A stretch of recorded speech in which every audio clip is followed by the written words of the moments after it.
What's up, everyone? My name is Jay, and what you see behind me is what I call marble reef. So today, I am gonna basically act like somebody that came up to me at my store or saw my tank and they said, "Man, Jay, I'm really looking into getting into the aquarium hobby. Tell me what I need. Tell me what I need to get. I'm a beginner. I don't know what I'm doing, and I need help." And I'm just gonna role play, and I'm gonna tell you what I would say to this person. So what I would tell this person, they come up, they ask me the question. I'd say, listen, if I were you, don't get too big, because what happens is you're gonna get too big, you're gonna need bigger equipment, you're gonna spend too much money, and if you don't like it, then you're gonna end up wasting a lot of money. The resale value is not high. You're gonna lose at least half the money, maybe more, on any of the purchases that you make. Okay? So what I would do if I were you, I would look on marinedepot.com or go to your local fish store, and I would look at the Innovative Marine Lagoon 25. I think it's a great starter tank for you. It's got enough room, it's got enough water. Water changes will be easy, maintenance will be easy, heating it will be easy, and it's enough room to get like a couple clownfish. The other thing, don't start with a coral tank right away. Don't start with a reef tank. Start with this fish only, and you can always add that stuff later, because that way you can get a light that's not as powerful. You can get some less, you can get some less involved equipment. So start with a fish only system. Innovative Marine Lagoon 25. It has the return pump on it.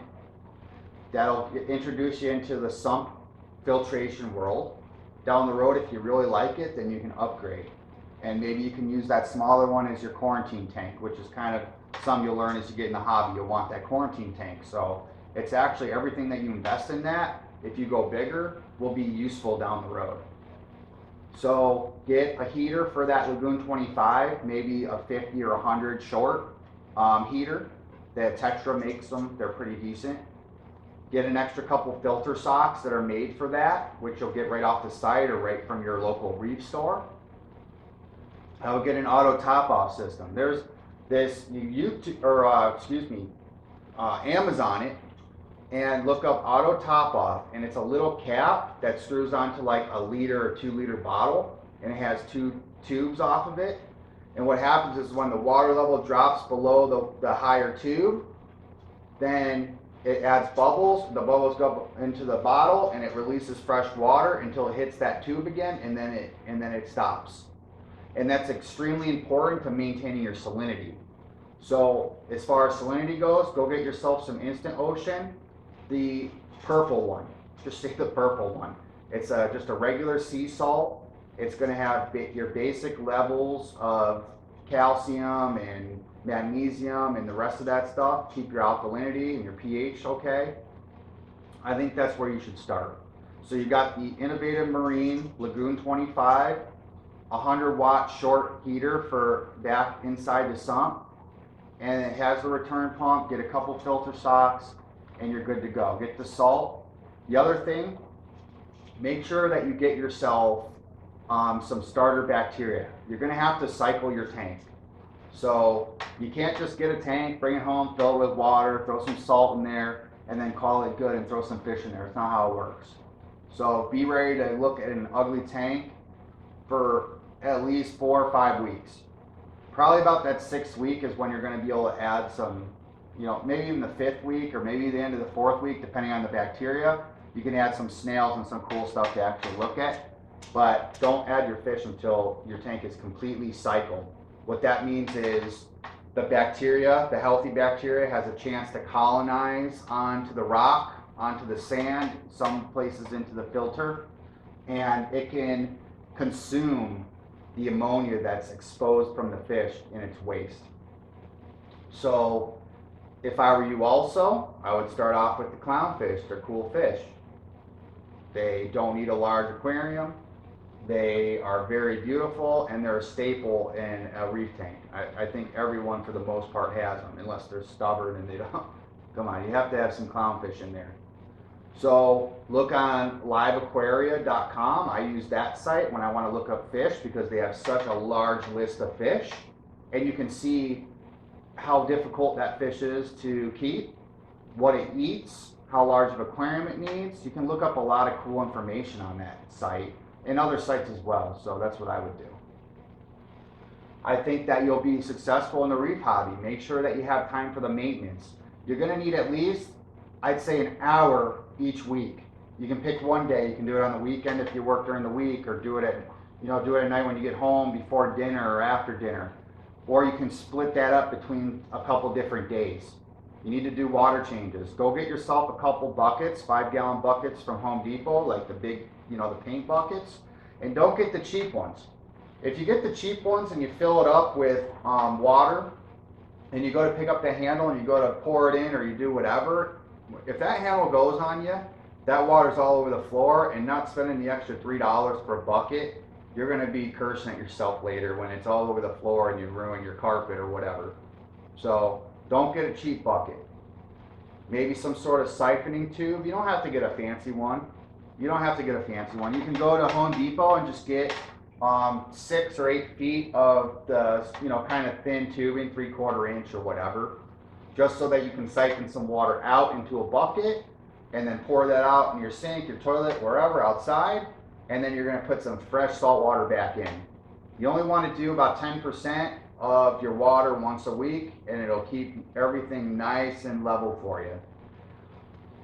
Don't forget, maybe stay away from the razors right away. I would do glass, not acrylic. Acrylic's more expensive. It scratches and looks bad over time. I would do glass.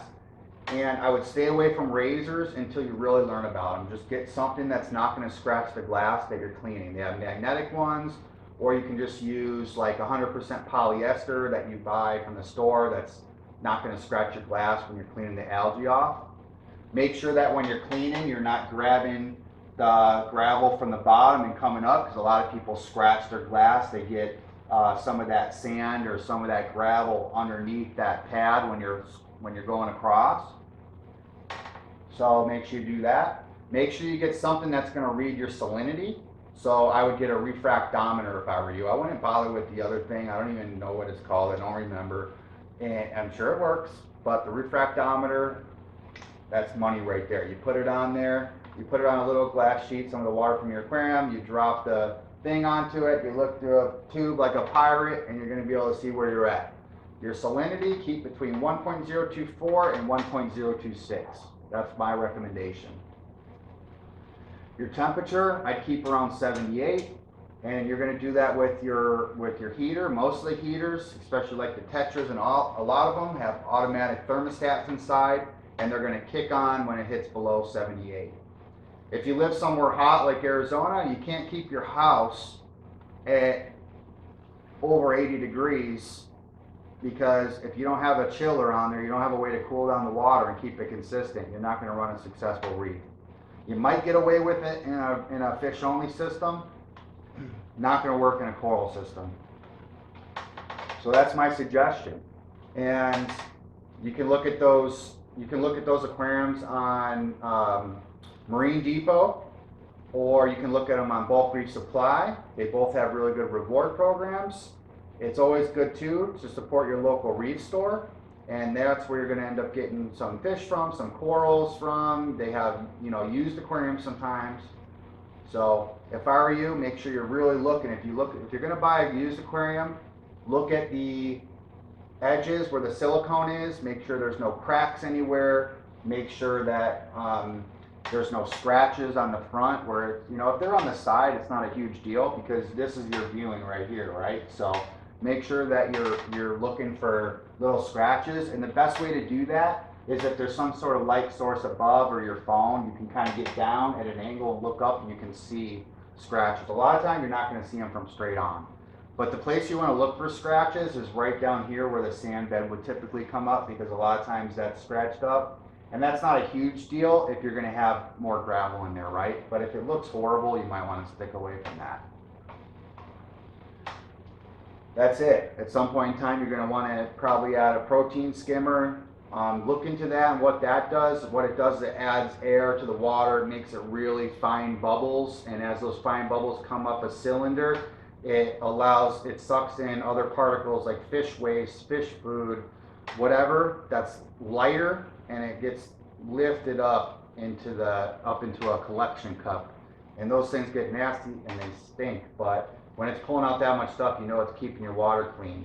You look into some bacteria starter, and when you go to cycle your tank, I suggest getting like a raw uncooked shrimp from the store, and you can throw that in the tank. You know, fill up your water, turn all your equipment on, put your salt in there, get it to the right level, pour your bacteria in there, and then you can throw that shrimp in there. Now, when you're going to cycle your tank, do not turn on your protein skimmer right away. If you decide to go that route, leave that off. Let that bacteria get through the whole tank. Put some rock in there. I suggest, and a lot of people suggest, 1 pound per gallon. Me, I like a lighter rocked skate tank. I like more room for the fish. So I get what's called biomedia.